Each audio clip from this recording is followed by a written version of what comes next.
So, James, this little conversation of ours has been a decade or so in the making. How you doing, man? Jeez, nice to see you. Yeah, I'm good and you don't look bad for someone who's aged a decade. Jeez, yeah, no, look, it's the Nivea cream I use. It's good for many things. So, welcome everybody. This is the first trial episode of Veterans Vault. It's just a conversation that James and I'm going to have about gaming every week. James Francis, as some of you may or may not know, is a veteran to NAG and a friend of the publication. He's been around since the early days. And you'll see his name adorned in many a pages of NAG magazine. So it's always good to chat with him. And it's also one of the guys I really look up to in terms of gaming and kind of the games that you and your friends dive into, James. It always fascinates me what you guys get up to when you guys get together. So I always love to hear about those chats. So what we want to do with this really is just to have a chat about new games that we are playing, indie titles that James comes across, anything new that's on the horizon, and just friendly, banter about gaming. And some old games. I think there's a lot of old games out there Yeah. that need a bit of love. Anything. I mean, nowadays, if it's like 5 years old, everybody thinks it's old. But there's a lot of good games in the last 5 or 10 years that are still really fantastic, and you can usually get them at a very good price on Steam. Yeah, and that's the other thing. I mean, this game that we're talking to about in particular is in early access and it's relatively cheap. We'll get into that now. So certainly one to look out for. Shall I hit the trailer? I think. Ready for it? Do you first want to do a bit of looking at some game news, and then we can hit into the game? You are right. You are right. So actually, what I'm going to do is I'm going to stop sharing that because that's just going to tease people. Yeah. But that is a teaser for what we're going to chat about later. If you like arcade games, especially retro arcade games, this is a good one. And what a nice segue into this retro arcade game. I'm going to show you something. I did give you a sneak peek of it before the show. I don't know if you've ever seen Yeah, yeah, this. yeah. You showed me the box. I knew Atari was doing some new stuff, but I wasn't really paying attention. I mean, what is that? Is it like one of those things with a bunch of the classic games on it? Yeah, but the difference between this and the other ones is it's the officially licensed ones. So all of those are officially licensed games from the Atari era. Which one is this? So there's the Pocket Player Pro. It's got how many now? 100 games on there. Okay. And I mean, I'll show it to you guys in review on NAG. So go do check that out. But I mean, yeah, I really mean, fun to play with, especially if you're into that. what are some of the highlights on there? Any games you recognize? Look, I haven't even checked this out properly yet. Yes, Maze Craze is one I remember playing as a kid at a friend's house. Basketball was before my time, but let me read out. Adventure, Air Sea Battle, Asteroids, obviously everybody knows. Mm-hmm. Bowling, Canyon Bomber, Dark Chambers. Gravitar seems familiar. You probably have Pong on there as well, stuff like that. Yeah, I must say Pong is that on that there, that yeah. that's all stuff. It's just a little bit ahead of my time. I was like from the mid '80s onwards, so I was very much PC gamer, playing the early adventure games and stuff. Whereas the Atari era, I mean, they're the guys who kickstarted a lot of gaming in the late '70s and into the early '80s. And so I think that's really targeting that audience. It's interesting that that's come in because we've also had those PlayStation revivals. We're seeing, I think you can get a Genesis these days, but all these kind of retro consoles that take you back to the classic games, I suppose. Yeah, look, I mean, it's certainly marketed at the kind of older gamer now, the guy that's grown up and he's familiar with that. It's certainly also not my era. I didn't grow up in that. I was exposed to it once or twice. I saw it, played with it. Feels very familiar in terms of. I remember spending some hours playing it, but I yeah, think for me, no, those were Pocket Pad Pro. more. You remember the knockoff cartridges you used to get 1,000 games in one from those cheap Hong Yeah, yeah, Kong consoles. I think a lot of those games were clones of those Atari yeah. games. But by the time I got into gaming, like the mid '80s, we were kind of you're always a snob. You always look down on the previous generations of games because the graphics aren't as good, etc. And believe it or not, those were to me were very old-fashioned graphics when you compared it to The because you had CJ and EJ, and then you very quickly start Mm. having 256 colors and stuff, and then of course in the 90s you start hitting 3D and all that. But my jam was stuff like Space Quest, Monkey Island, Doom, Wolfenstein, things like that. And those old arcade games, they were always retro to me. So, but I think it's interesting that you can now have those on a handheld device, because that's kind of the best form factor for them these days. I feel that if you're gonna play games like that on a big TV now, you'll kind of really feel the age. But I think when you have something smaller like that, it'll capture that retro vibe. That just I think it'll serve the graphics a bit better. It'll serve the gameplay a bit better. And also a lot of those games were both pick up and play. Like you didn't have these long sagas. They were more about testing your skills, and so it's probably good pick up and play. And I'm guessing I'd be curious to know on that how hard they are, because a lot of those games didn't have save back in the day because they were designed for arcade. You know, you ran out of lives, you put in another coin, or you know that's it. You're done. I actually thought about, I mean, many of us actually, that was our first gaming experience. And I got my timelines muddled up last time I spoke about this to somebody. I remember standing at the arcade machine, putting your coins, playing that was the earliest gaming memory. That, I mean, for me at least. But yeah, I think for what is all of us, yeah. Double Dragon? What's it? Battle Axe, Double Dragon. What was one of those? Golden Axe, I think. Golden Axe. Golden Axe was in there, Double Dragon, Contra, the Street Fighter, of course. What were some of the early ones in there? Yeah, it was a thing, because especially in South Africa in the 80s, you didn't really have, and in the 90s even, didn't really have access to game consoles. And when they came out, they were expensive, like really expensive. And then you still had to buy the game cartridges, and they were very expensive. So you end up with this issue of how do I play games? An arcade is where you went. You still had nice smoky arcades. You went in there with your coins. I'm surprised I got through school because there was an arcade just a few blocks from my school, and we used to play all the time. You know, I don't even know where we got the money for it, but we used to spend all our time there playing those games. And whenever you went to a new town or you found a new arcade somewhere, you'd go in there because it'd be different arcade machines. And I think that was also lost today. We're kind of spoiled for choice. Like any game you want, you can have it. But back then, you had to go to certain places to get certain games. And also, if a game was very popular, Mortal Kombat, that was one of them, you could never get onto that machine. You either had guys constantly playing on there, or you had those guys who knew how to play very well. So you'd maybe get like a fight in, they'd kick your ass, and then, you know, you couldn't play it. You had to give it up and someone else had. So you start gravitating to some other games, you know, and a random game you'd never try before, you'd go stick a coin in just to see, you know, to entertain you. And I think there was something nice about that kind of less is more of the time. However, I do not miss putting all that money in there. I do not miss not having save games and all that, you know. That's, but yes, so, and I think for a lot of us, these Atari games precede those arcade games. You didn't really see Atari or that generation of arcade machines, at least when I grew up. I think that was very much a US phenomenon. Pac-Man being another example. Though you start seeing Pac-Man machines eventually. That one was just everywhere. But there was definitely this kind of early period of arcade gaming from the late 70s to the early 80s. And that is where you ended up with like Atari and those kind of games. Thanks for the break, James. Odds, I've been trying to get you, I promise. Thank you so much for your comment, asking what is the topic. We're getting into it now, and it's actually a good segue into chatting. And Odds is all the way from Canada. Welcome. I hope your weather is fine, because here in Joburg in South Africa, it's absolutely wonderful today. Guys, welcome. This is the Veterans Vault. Thank you so much for everybody in chat. I'm trying to get to everybody's messages, and we will certainly get to all of them.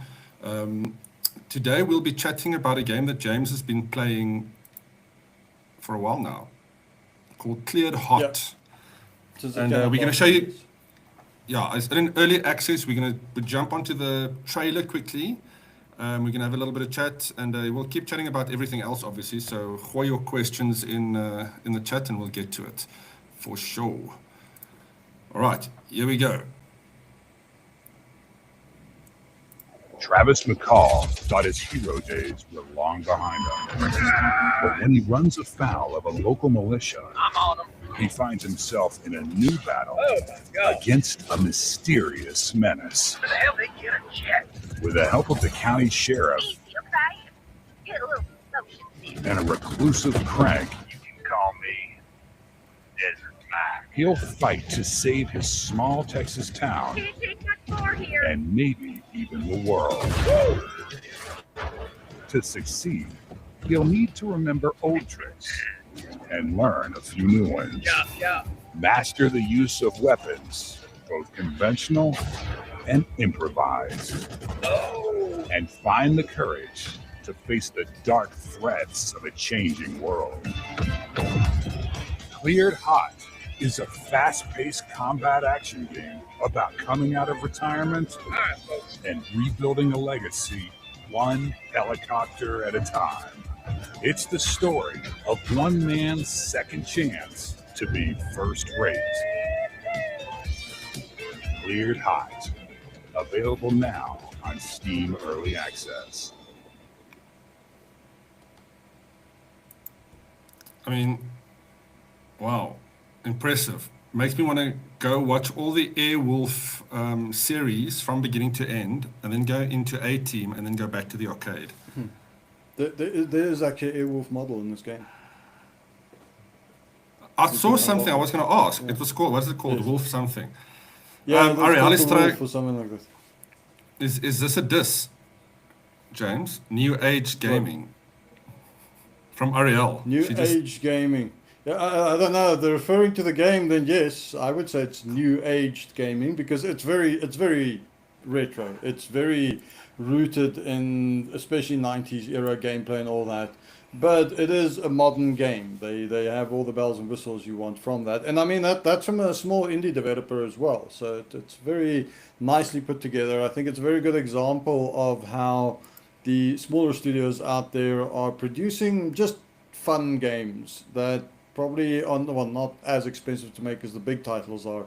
But they have those fundamental gameplay elements that you want from what we always enjoyed from the arcade era. And it's actually very nice that we spoke about Atari in the arcade period because Cleared Hot is very much nostalgic for 90 eras gaming. Yeah, I mean, it reminds me of somebody just said in chat now, it gives them Nuclear Strike vibes. But there was another game that you mentioned before. What was it called? Yeah, no, Nuclear Strike is correct. Nuclear Strike was the last one. So the Strike series of games, Desert Strike, Jungle Strike, Urban Strike, and then Nuclear Strike. This is constantly the series being brought up when people looked at Cleared Hot. Now, I'll confess, I didn't play the Strike games in the 90s. They just never came across my path. But I've always loved a type of twin stick style isometric shooter, arcade shooter. And this is very much in that vein. So to give you a quick rundown on it, it's a game developed by Not Known Corporation. They released this in early access late last year, which means it's not quite complete, but I'll get to that a bit later in our conversation. And it's essentially a directional arcade shoot 'em up game where you fly a helicopter. The story is you play this Air Force pilot, used to be Air Force pilot. And the first mission you play, it's back in the Gulf War, one of the Gulf Wars. You fly around, you blow stuff up, you get shot down. And we jump forward about 2 decades, etc. This guy's living in a trailer, down on his luck, etc. And he gets a message about an old helicopter that's available. So he goes and gets it from this guy at the junkyard and does a few chores in the helicopter. And then it turns out there's this local militia that has a fight with this junkyard guy. So you start going out, taking care of these guys. And that just starts escalating into bigger and bigger conflicts over several of these levels. And I'm not going to spoil too much of a story, but it is essentially go out and if it moves, shoot it, unless you're supposed to protect it. But in most cases, you're just blowing stuff up in this game. Well, I mean, what's not to like about it? That sounds absolutely phenomenal. I love the physics around it too. If I'm looking at the screen there, how things get thrown around. And seeing the little dude running on the ground also gives me Red Alert vibes, completely. It really does have that. I'm going to say Command and Conquer era. I do sometimes look at this, go like, wow, this sometimes feels like an RTS, but it is completely arcade. The physics, big part of it, and I suppose this is one thing that'll differentiate it a lot from your games from the 90s. There is a physics engine, things explode, they go flying around. You also have a grappling hook on the helicopter. You are able to grab people, grab objects. If you're fast enough, even missiles coming at you, you can grab them and then throw them back, etc. So I never use that too much in the game. I spend most of my time just blowing stuff up. But you have this nice physics accompaniment that gives you interesting options. And then the other thing they do differently to a lot of games of that type is the maps you go in are actually open. You can more or less fly where you want. You just got to make sure you're where the action is before the guys blow anything up. So what you can do in some levels is, for example, you get convoy levels, and you're able to fly ahead and clear things up a little bit, so it's more manageable. So if you really want, you can make it very difficult for yourself, or you can make it very easy for yourself. There are lots of secondary objectives on some of the maps. So I would often, on my playthroughs, go and take out the secondary objectives first, because you can pick up money, you can pick up armor, things like that. Some of that money can go towards buying new helicopters. It'll give you new capabilities, which you can use in future levels, or you can replay a level. So there is some replayability. There is a sense of exploration. There's a sense of a slight sandbox world to each of the maps.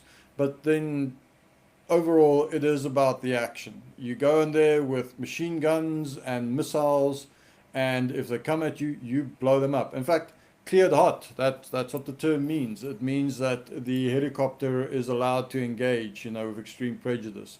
So you just blow everything up, really. Great physics, blowing up the buildings, building up structures.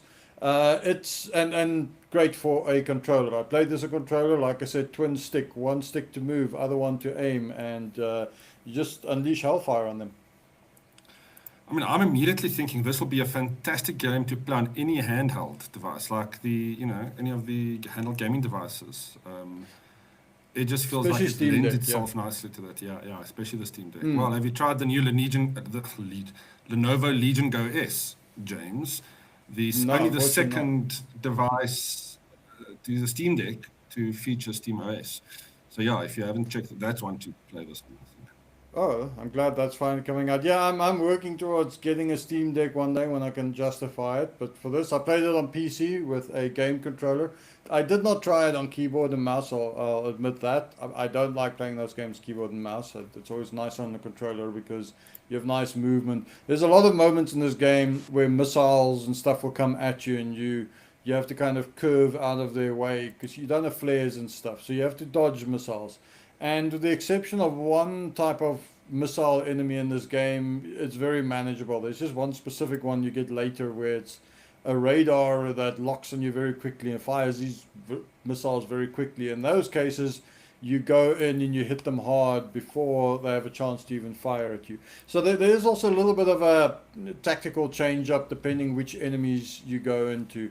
There's always something to keep you on your toes. The later levels become increasingly more difficult and trickier.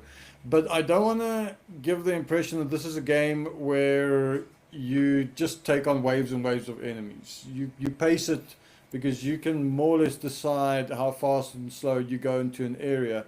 And then the game's other elements will decide what's going to happen. So I'll give you an example with the convoy missions.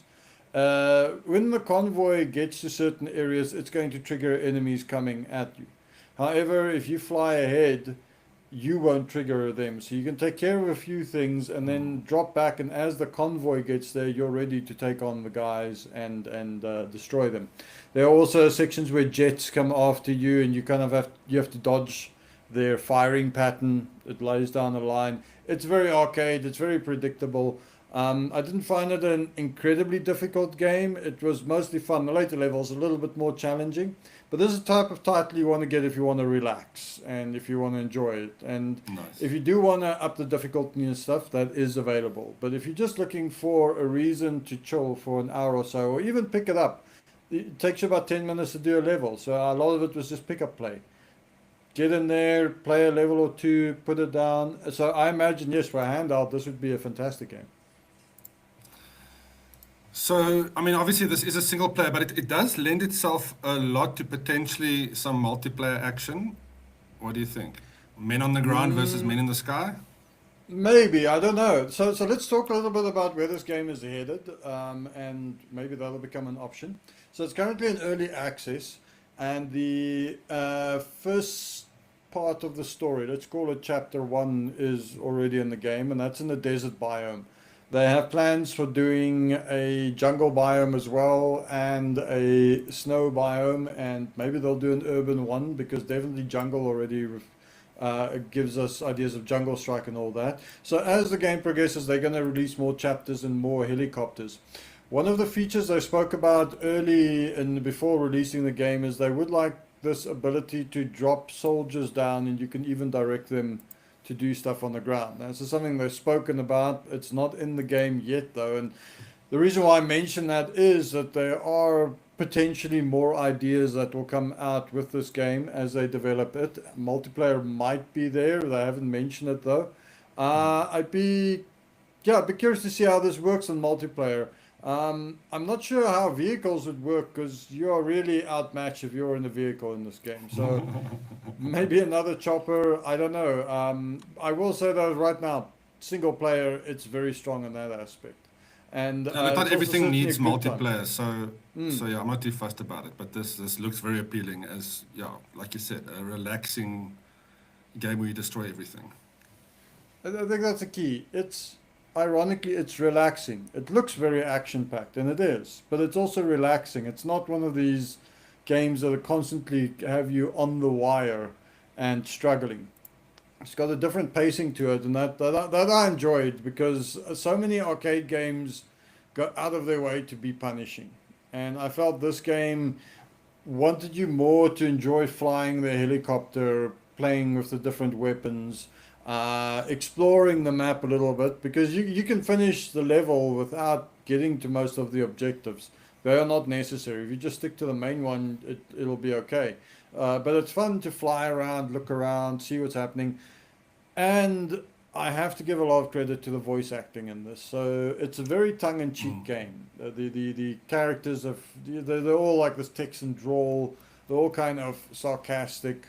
The voice actors are having a lot of fun playing with us, doing these roles, etc. So there's a very nice, just a fun atmosphere with this game that I enjoyed. A lot of the reasons why I jumped back into it wasn't just for the gameplay and the combat. It was also just to hear the banter between the characters. Andrea is asking, could the multiplayer mode for a game like this work like Fallout Tactics multiplayer? I don't know how Fallout Tactics multiplayer would work. I'll be honest. Isn't that turn-based though? Yeah, I've got no idea. If Ariel's in the So, chat, would you let us? Yeah, maybe she can give us some insights. so this is very, very much real-time action, real-time twin-stick shooter, shoot 'em up, spray and pray, however you would do it. So where I would see it, if this does develop a multiplayer side, it would probably be 2 helicopters. You had twin stick shooters in the past where you can have 2 characters running around and shooting at stuff. I think where it might get a little bit restrictive is unless they do a kind of a split screen like you would see of the Lego games. Um, it might be the screen might be a little bit small for two helicopters in there.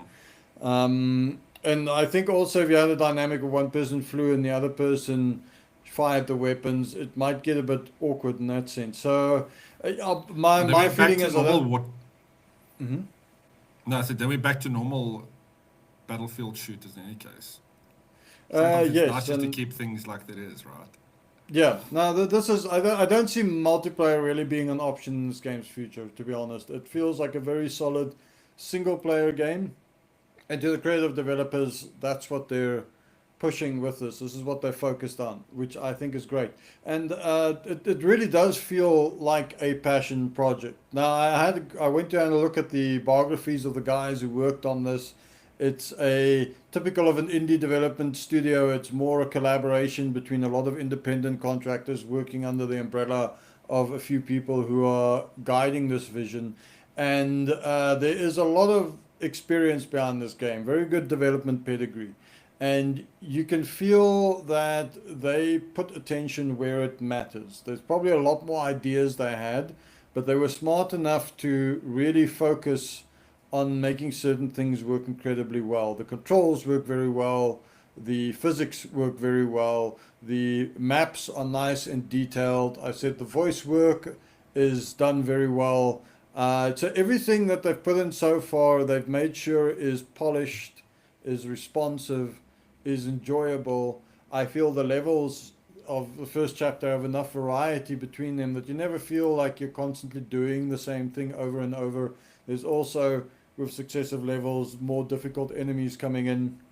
I think the one thing it's probably missing at this stage is more boss fights. I'm trying to recall in the last level of this game if they actually had a boss fight because so much stuff was coming at me, missiles, etc., so forth. You do get the jet planes, so you don't fight them directly. So maybe in the future they could add some boss fights. There are also some really hairy levels. There's a particular level where the militia you're fighting decide to come off to the small town you stay in. So they're all kind of storm different landmarks, and you fly from one to the other and take them out. And if you're not quick enough, accurate enough, you can lose the level. I have died on occasion, missiles hitting you, etc. Some of the helicopters though are stronger. So the nice thing is also is as you buy new helicopters, you could return to levels or retry levels with the new helicopter, new weapons you put on it, and that will change the odds as well. So there's enough variability in this to keep it interesting if it's your type of game. If you like a twin stick shooter where it's, shoot 'em up shooter, I can't imagine you not wanting to at least try this. No, I'm not gonna lie. I think everybody watching this who's got a vague interest in gaming is going to go at this and say, yeah, I want to at least try this out and play it for myself. Obviously, the game is still in early access. So a lot of the things we are talking about could certainly improve, right? I mean, obviously, multiplayer and all that stuff aside, I think game modes, game bosses, maps, more vehicles, more chopper styles. I mean, I like the idea of an Airwolf vehicle. I mean, obviously, super nostalgic. Oh, did you fail a mission, James? What's going on here? I've failed a few missions in this one. Yes, yeah. You just get suddenly nailed hard. This is why my gameplay style is I've started taking a bit more cautious. So if you just fly into something, you might get hit really hard. Health packs, weapons. So what happens is the game drops health packs and weapons, certain buildings, certain characters, etc., and then you grab them with your grappling hook. So obviously, if you get in a situation where you're getting hit hard and there aren't health packs around, or you can't get to one in time, you will fail. You also get certain enemy weapons that do a tremendous amount of damage very quickly. One thing I would like to see as a future feature is maybe a flare system on some of the helicopters. Not all of them, because it would make some things far too easy. But I do think maybe in the future they will be adding more defensive style stuff, because right now everything you got is completely offensive. You don't have anything except your maneuverability to avoid getting hit. But again, I enjoyed that. It didn't make it too overly tactical. And yeah, in the future, I think they're going to add a lot more features. The response to this game has been very good. I think it's been a very good indie hit for these guys. And I'm keen to see how they keep developing on it. So far, they have released a couple of new helicopters. I believe they've added a Comanche as well to the game. And I saw they released a devlog showing off some of the jungle terrain, some of the jungle territory that they are going to be introducing. And there are some early trailers showing the concepts for the jungle and the ice areas. So let's see what happens there. My main interest, though, honestly, is in the story. Never thought I'd say this about a game like this, but I enjoyed the story and the character banter so much that I'm more keen to see where they take this in a story perspective, and then how they are going to be escalating this into the future, because if they simply rinse and repeat what they did in the first chapter, it will get very stale very quickly. So I anticipate that this will actually become very hard and very elaborate as they release new content. So, well, I'm just trying to share that tab. Look, just showing the roadmap of this game up to the full release. So obviously, guys, go check out the Steam page for more information on this game. James, I think you basically sold everybody on this game. Not that that's what the intention necessarily, but this seems like such a fun weekend game to play. Something to look forward to over the weekend. Absolutely, and if you've got a Steam Deck or something like that, I don't know if it's Steam Or Deck the rated, Legion Go S. but whichever one is. Even if you have a Windows handheld, I mean, it's on Steam. So the beauty of this is it plays so well on that. I said it's nice pick up and play. I don't know if it's Steam Deck rated, but I imagine it is, because it is I'm so sure it will perfectly play well. suited Yeah. for that. Yeah, I'll be honest, my biggest disappointment in this game is that it's early access. I can't play more of it. I've replayed all the levels, I've looked for all the secrets to find and extra things to discover, etc. So I am anxiously waiting for chapter 2. But I'm also patient because the level of polish here is very high. Maybe worth mentioning, this has been published by Microprose. And for those who can remember back in the day, Microprose used to be one of the really big publishers. That's where Civilization started. A lot of the Sid Meier games started there. And Microprose relaunched a couple of years ago, more focusing on indie titles. And this is the kind of quality they bring out. This feels more like a AA game. It feels really well done, but I don't think more than a dozen people worked on this. So it's really, really well made it punches way above its weight class, in my opinion. Also would recommend for people, if this remotely tickles your fancy, don't wait for this to get to version 1. Buy it now, because I expect the price of this is going to go up. It usually happens with these games. They'll launch very cheap in early access, and then as they go towards version 1, they start stacking up. I think, the price there is currently going for about 150 rands. I would 155, Yeah, I think the full version of this could easily go for between 300 and 450 in for what it is, in my opinion. If I look at games that I've paid for in those same price ranges, if I have a full game of this with all 3 chapters, I think it'll land in that space as well. So get it now while it's nice and cheap. There we go. It is Steam Deck verified. The reviews are very good.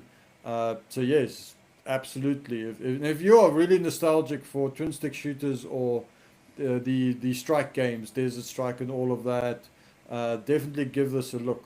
They used to have a demo. Unfortunately, I don't think it's available anymore, which is a pity. It'd be nice to just try this out before you buy it.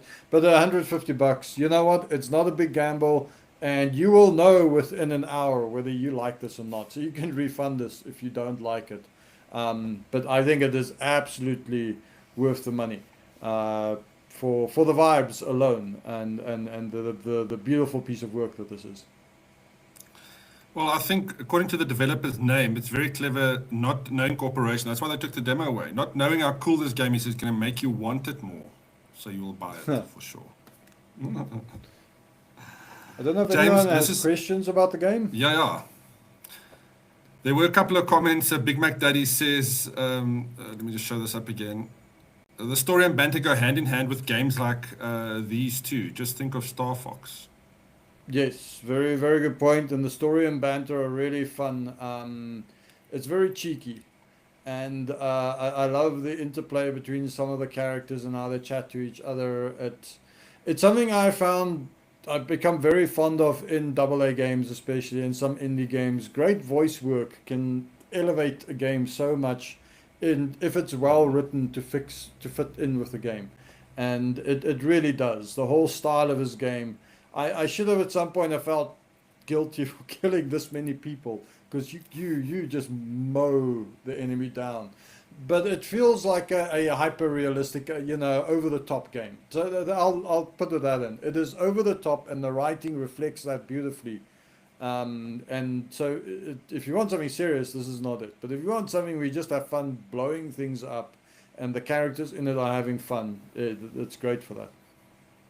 Maybe there's a suggestion for the developers, a constructive suggestion. Give us a kill counter.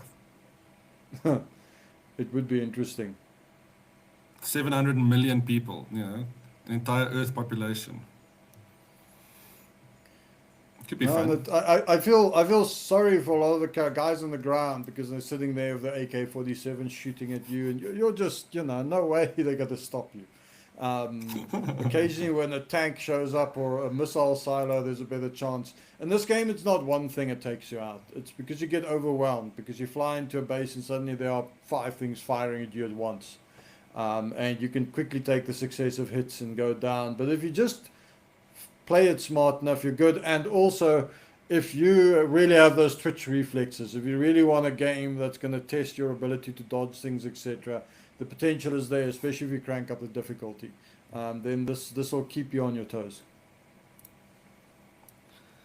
Goodness, it sounds like a lot of fun, a lot of damage and carnage, all $445. I mean, that's cheaper than a burger these days. It is, yes. In fact, I was surprised when they released at that price. I was honestly expecting to pay at least $300 for this, even in early access. Because I played the demo quite a bit before, and that's why I bought it. And it's just so well done, in my opinion. It's on every level. I'm sure there are flaws in this game, and there are reviews that aren't happy with it, etc. But I'm definitely not going to nitpick. I enjoyed. It's one of the games I kept going back to because I wanted to keep trying the next level. I wanted to keep trying to get through a level. It's one of those few games where some of the levels took me 5-6 tries before I could get through it. And you just go back, because even if I died, I didn't care. It's not about finishing levels, it's about having fun and just causing havoc. And I really hope we get more games of this level coming through in the future. But in my opinion, this is actually a nice rarity, and that's why I wanted to highlight this game specifically. You don't get games like these often. Such a good price point. It understands so incredibly well what it is, what makes it work, and where the polish is good. It's not buggy. It doesn't feel like they cut corners anywhere. It really feels. In fact, I was surprised when I went and looked at the biographies. Even though these are veteran developers, I really thought I was going to find a list of people who worked at AAA studios and stuff like that. And it's not even that. But I think it goes to show that if you just have people who know what they're doing and they find a project where they are being led properly and where they are being given the resources and where they can put in the time and make this really good, this is what you get. And to your point, there's a comment from earlier I wanted to read out. Andrea says, AAA companies have lost their way. They've become too bloated and try to make games for everyone. She says, they say, know your audience. Indie and AA are the future. And yeah, exactly to your point. People Very are much so. tired of being disappointed. Yeah, I think it's the specific point what you're saying there is trying to please everyone. And I get it, because it's the same thing movies have run into. The problem is when you have to spend an enormous amount of money, you do need to appeal for as wide an audience as possible. And then I also have opinions about the fidelity of graphics these days. Makes it incredibly expensive. A lot of work going into making high detail assets, etc. I think when people complain about AAA games are difficult, if you're playing on 4K, I personally think you're a little bit part of the problem, because that takes an enormous amount of time and effort, man hours or people hours to make those assets. And the nice thing about these smaller games is they can focus on specific audiences. They can be very targeted.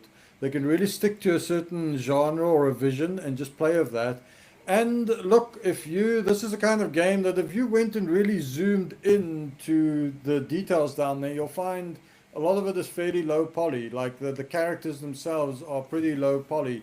I think what we're seeing here is because of constraint for these developers, they had to make choices the smart way, and they do it well. And they obviously also use the engines and stuff and all that very well. And you get something that's nice. And the guys, especially in the AA market, are doing very well. Maybe one we'll do for the future is the RoboCop game. not the expansion, but the one that came out just before that, because that's also made by a AA studio. And even though it's got some glaring issues in some places, but you can feel that they knew who they made this for. They knew what was important, and they put their attention on that, and that's what makes it an excellent game. Where, yes, the point of AAA, I feel sorry for the guys because they almost don't have a choice. If you're going to spend $100 million, $200 million making a game, you can't afford to be niche. You have to try and just appeal to whatever the big thing is at the moment. I think it's like being in a K-pop band or something, you know. You can't just suddenly go and do acoustic or something. You got to give the people what they want. If you don't give the people what they want, then they won't bite. But the people have gotten so used to these incredibly high fidelity experiences that that's what you're constantly shooting for. And I think just to conclude on the point there, this is maybe a challenge for games like these because people are so attuned to expecting these please everyone AAA experiences that they overlook games like this. So they don't realize you get games like this which will cost you a tenth of a AAA game these days. Probably not, but around that. I mean, you get one half grand for a game is not unheard of anymore. It's a tenth of some AAA games, and it'll give you exactly what it says on the tin. It's just very hard for games like these to stand out because there are so many things being released. And that's why it's so gratifying to see that they are doing incredibly well. I mean, if you look at their over 2,200 reviews already, overwhelmingly positive, this is what qualifies as an indie hit. And I hope it keeps its momentum. I hope more people find it. I hope for that price people buy it as a gift for some other people. And yeah, just go have fun, mindless fun. It's not going to change your life, but you're going to love these games. In closing, Andrea says, I prefer stylized games like Bioshock and Dishonored where the characters are still high quality, but it's not too realistic that it becomes dated. RDR, Red Dead Redemption 2 is as realistic as we need to get. And this falls with a Yeah. stylized game, I would say that. And I don't think it was intentional as much as it was because of the limitations of developing for the budgets they had, etc. And that's why they used it very, very smartly. Another reason why I respect a game like this. But at the end of the day, the proof's in the pudding. How well does it play? And I think it plays exceptionally well. It's a great experience. Yeah, if you enjoy action, AAA action games, and I hesitate to call this an indie game, even though I think it qualifies as indie game. It does not feel like that. In fact, if this came out 15 years ago, this would have been a AAA game. This would have been the kind of thing that an EA or an Activision or somebody like that would have released on a console or on PC. It would have been one of the big games of the year. And this style of game, it's a little bit when you see of all the side scrollers, great side scrollers coming out, especially from big studios, but people ignore them because we've been so trained to expect a AAA game to mean, hey, it's got to be a first-person shooter, or it's got to be an intensely detailed open-world third-person game, etc. Not this kind of contained, have fun for 10 minutes experience. Well, I think there's nothing else to say, James. You've summed it up beautifully. Yeah, all Thank it's you so to say much. is go buy Cleared Hot. Go get this game. Yeah, it's available on Steam 145. Your weekend play recommendation from James. Thank you so much, James. We'll be back next week at 1 p.m. Thank you to everybody for tuning in. This is something we're going to try out called the Veterans Vault, where we just look at other games. We'll call them that. Dig up some other games. So there's a bit of some a other teaser. Next week we will swing 180 degrees. We're going to be looking at a strategy game. Also a game that came out I think a couple of years ago, and it's had a recent revival, and it's a genre I really enjoy. So we're going to jump into that. So yeah, dial in if you like, especially 4X strategy. Sorry, say that last bit. It was what? 4X strategy. Oh, 4X I'm not going to give. Sorry, don't worry. Yeah, I'm not going to give more information on that. Yeah, Cool. Okay, I'll wait that to see Army it. Men air attack. It's also a good comparison. I'm going to say one thing in closing, and then no more conversation after that. I want to see a skin in Cleared Hot that kind of mimics Mars attacks. with your little bro picking up the cows. That would be cute. I don't know. Maybe there'll be mod support for this, or who Yeah, knows man, what kind of that would be DLC. cool. That would It be is the kind of game that has fun at that level, so I won't be surprised. But right now I just want to get them to get to version 1. So many games do well and then they get abandoned at some point. I don't think it's going to happen here. This is a good developer, it's a good publisher, great momentum on the game. So I'm very keen on it. But yeah, very very interested to see where they're going to take this into the future. Yeah, agreed. I think, yeah, we're also going to reach out to the developer. I would love to chat to these guys. So yeah, James, I'll chat to you about that too. Thank you so much, everybody. Enjoy this game this weekend. If you do play it, let us know. You can still drop a comment in this video if you watch it after the fact. And yeah, thank you so much for those guys watching, tuning in, and commenting. We really appreciate you. See you next week. Cheers, James. Thanks for joining us. Yeah, glad to be here. Thanks for having me, Rahat.